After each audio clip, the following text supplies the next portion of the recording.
ரொம்ப ரொம்ப பெருசுங்க. அவங்களுடைய ஒர்க்குங்கிறது ரொம்ப ரொம்ப குரூஷியல்.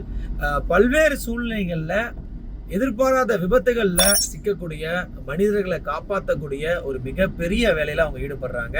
ஸோ எங்க நீங்க ஆம்புலன்ஸ் டிரைவர்களை பார்த்தாலும் சரி, அதே மாதிரி அந்த ஆம்புலன்ஸ் டிரைவர் கூட இருக்கக்கூடிய மெடிக்கல் பேஸ் பண்ணி இருக்கக்கூடிய டெக்னீஷியன்ஸை பார்த்தாலும் சரி, கண்டிப்பா அவங்களுக்கு வந்து நல்ல ஒரு சப்போர்ட் பண்ணுங்க. ஸோ இப்போ கூட பார்த்தீங்கன்னா அறந்தாங்கிலிருந்து பட்டுக்கோட்டை நோக்கி ஒரு ஆம்புலன்ஸ் வந்து போய்கிட்டு இருக்கு.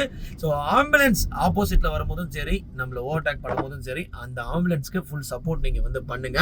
ஸோ நம்ம தமிழக மக்கள் ஏகப்பட்ட ஈவெண்ட்ஸ்ல நம்ம பார்த்துருப்போம். ஆம்புலன்ஸ் வரும்போது அவங்க அந்த ஆம்புலன்ஸ்க்கு எந்த அளவுக்கு சப்போர்ட் பண்ணுவாங்கன்னு சொல்லிட்டு. ஸோ இருந்தாலும் முடிஞ்ச வரைக்கும் ஆம்புலன்ஸ் ஓட்டக்கூடிய நண்பர்களுக்கு எல்லாருமே சேர்ந்து சப்போர்ட் பண்ணுங்க. இந்த மாதிரி சக மனிதனுடைய உயிரை காப்பாற்றுறதுக்கு போராடக்கூடிய, அதிகமான நேரம் உழைக்கக்கூடிய, இரவு பகல் பாராமல் உழைக்கக்கூடிய அனைத்து தமிழ்நாட்டில் இருக்கக்கூடிய ஆம்புலன்ஸ் ஓட்டுநர் நண்பர்களுக்கும் ஒரு பணிவான நன்றிகளையும் வணக்கங்களையும் தெரிவிச்சுக்கிறேன். Bye, take care, love you all. Karthik.